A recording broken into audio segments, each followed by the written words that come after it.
So positive comments always encourage us. It will help us to do more for the Lord. It encourages us to do more for ఎవరైనా వాక్యం విన్నాను నా జీవితం మారింది అంటే అన్నీ వదులుకొని దేవుని సేవ చేయాలి, ఇక ఏమీ చేయొద్దు అనే ఆ స్థాయి వరకు వెళ్ళిపోతామండి. ఎందుకంటే ఒక వ్యక్తి జీవితం మారినప్పుడు కలిగే ఆనందము చాలా ఉంటుంది.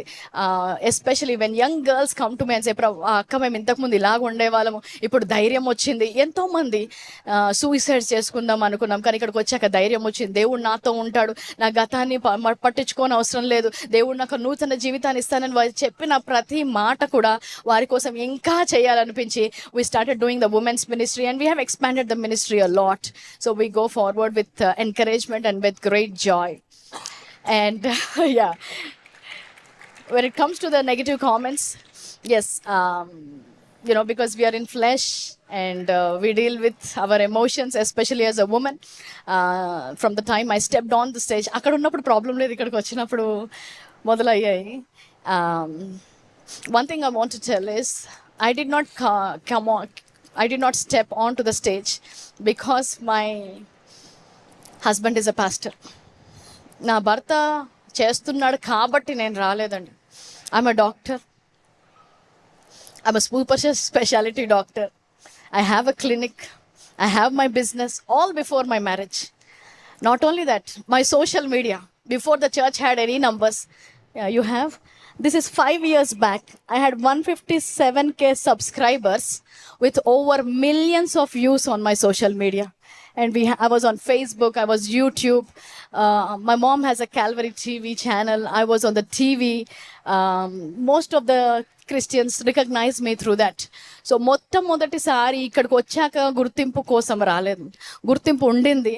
ఎంతోమంది ఉన్నారు, ఎంతోమంది నన్ను ప్రోత్సహించేవారు.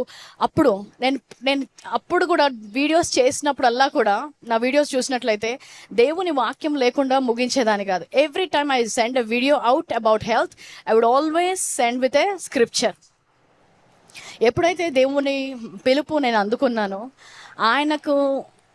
ఆయన సేవలో నేను కూడా వాడబడాలి, నేను కూడా నా వంతు participation in the Kingdom of God and standing for the truth. So అది నేను తెలుసుకున్నప్పుడు స్టేజ్ మీదకి రావడం జరిగిందండి. One of the things that we stand, the foundation is the revolution knowledge of God. దేవుని యొక్క సత్యము బోధించడం, దాని మీద ఈ సంఘము స్థాపించబడింది. ఎందుకంటే యేసుక్రీస్తు వచ్చినప్పుడు కూడా సత్యాన్ని, కృపను తీసుకొని వచ్చాడు. పౌలు వచ్చినప్పుడు కూడా సత్యాన్ని బోధించండి, కృపను బోధించండి అని చెప్పాడు. వారి మినిస్ట్రీ అంతా ఏంటండి? బోధించడం, సత్యవాక్యం బోధించడం.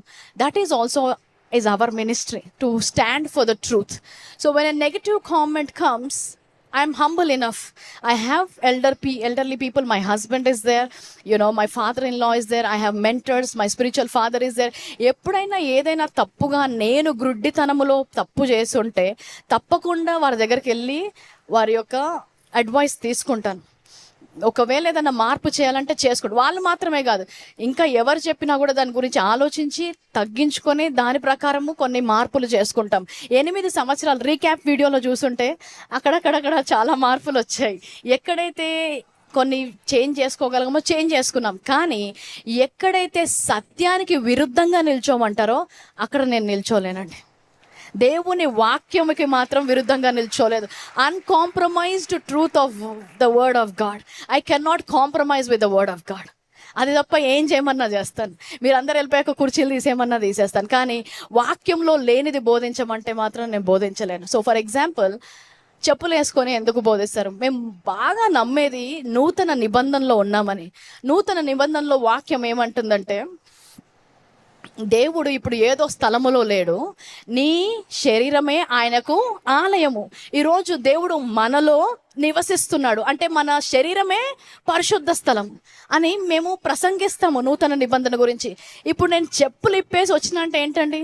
అంటే దేవుడు ఇక్కడ మాత్రమే ఉన్నాడు, నా శరీరం ఆయన ఆలయం కాదు, నూతన నిబంధనకు విరుద్ధమైన వాక్యాన్ని నేను బోధించిన దాన్ని అవుతాను. నేను సత్యం అన్న వారు గట్టిగా చెప్పండి, గట్టిగా చప్పట్లు కొట్టండి. హల్లెలూయా. సో సత్యాన్ని కోసము నిల్చుంటాం, సత్యం కోసము ఎంతగానో నిల్చుంటాం. యేసు క్రీస్తే నిల్చున్నాడు, పౌలే నిల్చున్నాడు. వారు శిరచ్ఛేదనమైనా కూడా వారు సత్యము బోధించడము ఆపలేదు. దేవుని గురించి బోధించకపోతే మిమ్మల్ని వదిలేస్తాము అంటారు. ఏం చేస్తారు వాళ్ళు? వదలకపోయినా పర్వాలేదు, మేము బోధిస్తామన్నారు. అలాంటి వార్త విన్నప్పుడు మన ముందు అంత గొప్ప సాక్షి సమూహము నిల్చొని ఉన్నప్పుడు మనము ఇతరుల కోసము బోధించి అక్కడ వెళ్ళి ఏం జవాబు చెప్తాం? మన ముందున్న పౌలు, మన ముందు హతసాక్షులైన వారి ముందు నిల్చొని వారికి ఏం జవాబు చెప్తాం?